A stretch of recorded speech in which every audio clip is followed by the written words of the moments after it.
নমস্কাৰ আপোনালোক সকলোকে পুনৰবাৰ স্বাগতম নজমাই মছজিদ বন্ধুসকল পলকতে চামক আজি 9টা গুৰুত্বপূৰ্ণ খবৰ।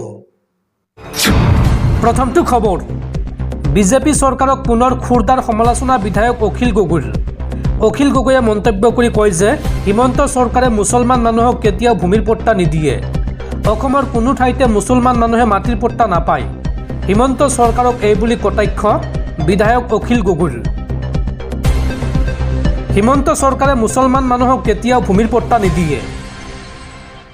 বসুন্ধৰা আঁচনিক লৈ হিমন্ত চৰকাৰে ডিচি আৰু এছডিচি সকলক কঠোৰ নিৰ্দেশ দিছে। অসমৰ কোনো ঠাইতে মুছলমান মানুহে মাটিৰ পট্টা নাপায়। হিমন্ত চৰকাৰে খিলঞ্জীয়া মুছলমান মানুহক মাটিৰ পট্টা দিব বিচৰা নাই। এইখন এখন সাম্প্ৰদায়িক চৰকাৰ, আমি সকলোৱে একেকাৰ দিবই লাগিব এই চৰকাৰক। বিজেপি চৰকাৰক 2026ত আমি সকলোৱে উফৰাই পঠিয়াব লাগিব।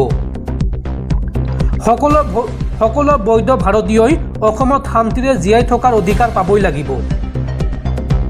হিমন্ত চৰকাৰক কটাক্ষ কৰি এই মন্তব্য বিধায়ক অখিল গগৈৰ। পৰৱৰ্তী খবৰ, গৰুক বেজী দি এইবাৰ বিপদত পৰিছে মন্ত্ৰী অতুল বৰা। মন্ত্ৰী অতুল বৰাৰ বিৰুদ্ধে এজাহাৰ দাখিল। অতুল বৰাৰ বিৰুদ্ধে আইন উলংঘা কৰাৰ অভিযোগ উত্থাপন কৰি দাখিল কৰা হৈছে এজাহাৰ। মন্ত্ৰী অতুল বৰাৰ বিৰুদ্ধে এজাহাৰ দাখিল। গৰুক বেজী দি এইবাৰ বিপদত পৰিছে মন্ত্ৰী অতুল বৰা। কৃষক মুক্তি সংগ্ৰাম সমিতিয়ে দাখিল কৰিছে এজাহাৰ। বানৰ কবলত পৰা জীৱ জন্তুক পৰিদৰ্শনৰ বাবে গৈছিল মন্ত্ৰী অতুল বৰা আৰু সেই সময়ত পশু চিকিৎসা শিবিৰত নিজ হাতে পশুধনক চিকিৎসা কৰিছিল মন্ত্ৰীগৰাকীয়ে। আৰু অতুল বৰাৰ বিৰুদ্ধে চিকিৎসাৰ ডিগ্ৰী নথকাকৈ পশুক অত্যাচাৰ কৰাৰ অভিযোগ উত্থাপন কৰিছে কৃষক মুক্তি সংগ্ৰাম সমিতিয়ে। অতুল বৰাৰ বিৰুদ্ধে আইন উলংঘা কৰাৰ অভিযোগ উত্থাপন কৰিছে সংগঠনটোৱে। সেই হেতুকে গোলাঘাট আৰক্ষী থানাত মন্ত্ৰীগৰাকীৰ বিৰুদ্ধে এজাহাৰ দাখিল কৰা হৈছে। পৰৱৰ্তী খবৰ, নাগৰিকত্ব সংশোধনী আইন চমুকৈ কাক লৈ ডাঙৰ খবৰ। অথলে গ'ল ৰাজ্যবাসীৰ সকলো আপত্তি প্ৰতিবাদ। নাগৰিকত্ব সংশোধনী আইনত চিল মাৰিলে দিছপুৰে। অৱশেষত কাত চিলমোহৰ মাৰিলে দিছপুৰে। বৰাকত দিয়া নিৰ্বাচনী প্ৰতিশ্ৰুতি ৰক্ষা কৰিলে মুখ্যমন্ত্ৰী হিমন্ত বিশ্ব শৰ্মাই। হিন্দু অনুপ্ৰৱেশকাৰী গোচৰৰ বিচাৰ এতিয়াৰে পৰা নচলিব বিদেশী ন্যায়াধিকৰণত। 2015 পূৰ্বে ভাৰতত প্ৰৱেশ কৰা হিন্দু অনুপ্ৰৱেশকাৰীৰ বাবে এই ব্যৱস্থা গ্ৰহণ কৰা হৈছে আৰু এই মৰ্মে অসম আৰক্ষীক নিৰ্দেশ দিছে ৰাজ্যৰ গৃহ বিভাগে। নিৰ্বাচনৰ কালত বৰাকত মুখ্যমন্ত্ৰী হিমন্ত বিশ্ব শৰ্মাই দিছিল এই প্ৰতিশ্ৰুতি। 6 মাহৰ ভিতৰত শৰণাৰ্থীৰ নাগৰিক সমস্যাৰ সমাধানৰ দিছিল প্ৰতিশ্ৰুতি। হিন্দু শৰণাৰ্থীৰ বাবে এনে ব্যৱস্থাৰ নিৰ্দেশ ৰাজ্য চৰকাৰৰ। গৃহ ৰাজনৈতিক বিভাগৰ সচিবে এই মৰ্মে প্ৰেৰণ কৰিছে পত্ৰ। যোৱা 5 জুলাইত এই পত্ৰত স্বাক্ষৰ কৰিছে সচিব পাৰ্থপ্ৰতিম মজুমদাৰে আৰু অসম আৰক্ষীৰ সীমান্ত শাখালৈ এই পত্ৰ প্ৰেৰণ কৰিছে মজুমদাৰে। দৰ্শকসকল, আৰু বহুতো গুৰুত্বপূৰ্ণ খবৰ আছে। তাৰ আগতে আপোনাক জনাওঁ যে যদি আপুনি এতিয়ালৈকে এইটো ভিডিঅ'ত লাইক কৰা নাই তেন্তে এতিয়াই ভিডিঅ'টোত লাইক কৰি দিয়ক আৰু এনেকুৱা ধৰণৰ ভিডিঅ'সমূহ নিতৌ চাবলৈ চেনেলটো ছাবস্ক্ৰাইব কৰি কাষত থকা বেল আইকনটো প্ৰেছ কৰি ৰাখক। পৰৱৰ্তী খবৰ, সাৱধান ৰাজ্যবাসী। আগন্তুক 3 দিনলৈ ৰাজ্যত নহয় বৰষুণ। ভয়ংকৰ হিট ৱেভৰ এলাৰ্ট জাৰি। আগন্তুক 3 দিনত প্ৰচণ্ড গৰমে দহিব ৰাজ্যবাসীক। এই আগজাননী বতৰ বিজ্ঞান কেন্দ্ৰৰ। পৰৱৰ্তী খবৰ, অন্তিমখন মেচতো জিম্বাবৱেৰ বিৰুদ্ধে জয়লাভ ভাৰতৰ। 42 ৰানৰ ব্যৱধানত জিম্বাবৱেক পৰাস্ত কৰি 4-1ত শৃংখলা দখল টীম ইণ্ডিয়াৰ। শৃংখলাৰ অন্তিমখন মেচত পুনৰ ভাৰতৰ জয়লাভ। জিম্বাবৱেৰ বিৰুদ্ধে 42 ৰানত জয়লাভ কৰিলে টীম ইণ্ডিয়াই। 168 ৰানৰ লক্ষ্য বান্ধি দিছিল ভাৰতে আৰু ইয়াৰ প্ৰত্যুত্তৰত 18.3 অভাৰত 125 ৰান কৰি অল আউট জিম্বাবৱে দল। ভাৰতৰ হৈ মুকেশ কুমাৰে লাভ কৰে 4টা উইকেট।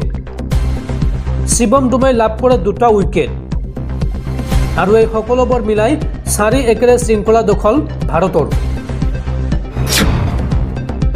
পৰৱৰ্তী খবৰ, আমেৰিকাৰ ৰাষ্ট্ৰপতি জো বাইডেনক পিছ পেলাই এইবাৰ এক্সত বিশ্বৰ সৰ্বাধিক ফলোৱাৰ থকা ৰাজনীতিবিদ হিচাপে পৰিগণিত হ'ল প্ৰধানমন্ত্ৰী নৰেন্দ্ৰ মোদী। ছ'চিয়েল মিডিয়াত প্ৰধানমন্ত্ৰী নৰেন্দ্ৰ মোদীয়ে নিজৰ নামত আন এক কৃতিত্ব অৰ্জন কৰিছে। প্ৰধানমন্ত্ৰী নৰেন্দ্ৰ মোদীয়ে ছ'চিয়েল মিডিয়া প্লেটফৰ্ম এক্স পূৰ্বৰ টুইটাৰত 10 কোটি ফলোৱাৰ লাভ কৰিছে আৰু তাৰ পিছতে মোদী হৈ পৰিছে বিশ্বৰ সৰ্বাধিক অনুসৰণ কৰা ৰাজনীতিবিদ। দেওবাৰে এই কৃতিত্ব অৰ্জন কৰে প্ৰধানমন্ত্ৰী নৰেন্দ্ৰ মোদীয়ে। এক্স অৰ্থাৎ পূৰ্বৰ টুইটাৰত 10 কোটি অৰ্থাৎ 100 মিলিয়ন অনুগামী থকা বিশ্বৰ প্ৰথমজন ৰাজনীতিবিদ হোৱাৰ অভিলেখ কৰে প্ৰধানমন্ত্ৰী মোদীয়ে। এই তালিকাত মোদীৰ পিছত আমেৰিকাৰ ৰাষ্ট্ৰপতি জো বাইডেনৰ নাম আছে। এক্সত মাৰ্কিন ৰাষ্ট্ৰপতি জো বাইডেনৰ 38.1 মিলিয়ন ফলোৱাৰ আছে। যদি কেৱল ভাৰতৰ প্ৰেক্ষাপটৰ কথা ক'বলৈ যাওঁ তেন্তে মোদীৰ আশে-পাশে আন কোনো ৰাজনীতিবিদ দেখা পোৱা নাযায়। লোকসভাত বিৰোধী আৰু কংগ্ৰেছৰ প্ৰবীণ নেতা ৰাহুল গান্ধীৰ এক্সত ফলোৱাৰ আছে 26.4 মিলিয়ন। দিল্লীৰ মুখ্যমন্ত্ৰী অৰবিন্দ কেজৰিৱালো ৰাহুল গান্ধীৰ আগত, তেখেতৰ 27.5 মিলিয়ন ফলোৱাৰ আছে আৰু সমাজবাদী পাৰ্টীৰ নেতা অখিলেশ যাদৱৰ এক্সত 19.9 মিলিয়ন ফলোৱাৰ আছে। পৰৱৰ্তী খবৰ, বিজেপিত আৰম্ভ হৈছে খহনীয়া। এইবাৰ বিজেপি এৰিব ৰাজ্যিক বিজেপিৰ চাহ মৰ্চাৰ সাধাৰণ সম্পাদক বাটাছ ওৰাঙে। শোণিতপুৰ জিলা বিজেপিৰ প্ৰাক্তন সভাপতিও আছিল এইগৰাকী বাটাছ ওৰাং। পৰৱৰ্তী খবৰ, দেশত পুনৰ ভয়ংকৰ গুলীয়াগুলী। এইবাৰ সন্ত্ৰাসজৰ্জৰ মণিপুৰত নিৰাপত্তাৰক্ষীৰ সৈতে সন্ত্ৰাসবাদীৰ ভয়ংকৰ সংঘৰ্ষ আৰু এই সংঘৰ্ষত শ্বহীদ হৈছে এগৰাকী CRPF জোৱান। দেওবাৰে মণিপুৰৰ জিৰিবামত CRPF আৰু ৰাজ্যিক আৰক্ষীৰ সংযুক্ত দল এটাক অস্ত্ৰধাৰী দুষ্কৃতিকাৰীয়ে এম্বুছ কৰাৰ ফলত এজন কেন্দ্ৰীয় সংৰক্ষিত আৰক্ষী বাহিনী চমুকৈ CRPFৰ জোৱান নিহত হয় আৰু আন 3জন জোৱান আহত হয়। পুৱা প্ৰায় 9:40 অজ্ঞাত অস্ত্ৰধাৰীয়ে 20 নং বেটেলিয়ন CRPF আৰু মণিপুৰ আৰক্ষীৰ এটা দলক লক্ষ্য কৰি লয় বুলি বিষয়াসকলে জানিবলৈ দিয়ে। 2023 চনৰ মে' মাহৰ পৰা আৰম্ভ হোৱা জাতিগত হিংসা চলি থকাৰ মাজতে নিৰাপত্তা পৰিস্থিতি ভয়াৱহ হৈ থকাৰ সময়তে এই ভয়ংকৰ আক্ৰমণ সংঘটিত হয়। শনিবাৰে সংঘটিত হোৱা গুলীচালনাৰ কাণ্ডৰ সৈতে জড়িত তালাচী অভিযান চলাবলৈ সংযুক্ত নিৰাপত্তাৰক্ষী দলটোৱে মনবুং গাঁৱৰ কাষ চাপি অহাৰ সময়তে এই ঘটনা সংঘটিত হয় আৰু এই ঘটনাত নিহত হোৱা CRPF জোৱানজন বিহাৰৰ 43 বছৰীয়া অজয় কুমাৰ ঝা। আহত 3জন জোৱানৰ ভিতৰত জিৰিবাম থানাৰ এজন উপ পৰিদৰ্শক SIও আছে বুলি বিষয়াসকলে লগতে কয়। শেহতীয়াকৈ জিৰিবাম অঞ্চলত কেইবাটাও হিংসাত্মক ঘটনা সংঘটিত হৈছে। জুন মাহত কুকি আৰু মেইটেই সম্প্ৰদায়ৰ মাজত সংঘৰ্ষ অব্যাহত থকাৰ সময়তে কমেও 70টা ঘৰ আৰু আৰক্ষীৰ আউটপোষ্টত জুই লগাই জ্বলাই দিয়া হৈছিল। ইফালে দেওবাৰে মণিপুৰ আৰক্ষীয়ে ইম্ফল পূব আৰু পশ্চিম জিলাৰ পৰা অস্ত্ৰ-শস্ত্ৰ আৰু গোলা বাৰুদ জব্দ কৰাৰ কথা উল্লেখ কৰে। গোলা বাৰুদৰ ভিতৰত আছে এটা AK-56 ৰাইফল, এটা ছেল্ফ লোডিং ৰাইফল SLR, এটা স্থানীয়ভাৱে নিৰ্মিত SLR, কেইবাটাও পিষ্টল, হেণ্ড গ্ৰেনেড আৰু 25 ৰাউণ্ড গুলী।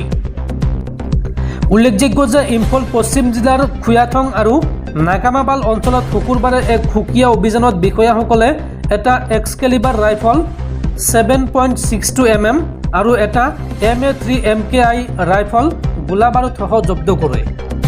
ইফালে যোৱা 12 জুলাইত ভাৰতীয় সেনাপ্ৰধান জেনেৰেল উপেন্দ্ৰ দ্বিবেদীক উত্তৰ পূবৰ ইষ্টাৰ্ণ আৰ্মি কামাণ্ডৰ অধীনত থকা সকলো কৰ্পছ ফৰ্মেশ্যন ভ্ৰমণৰ সময়ত মণিপুৰ আৰু ম্যানমাৰ সীমান্তৰ নিৰাপত্তা পৰিস্থিতিৰ বিষয়ে অৱগত কৰা হয়।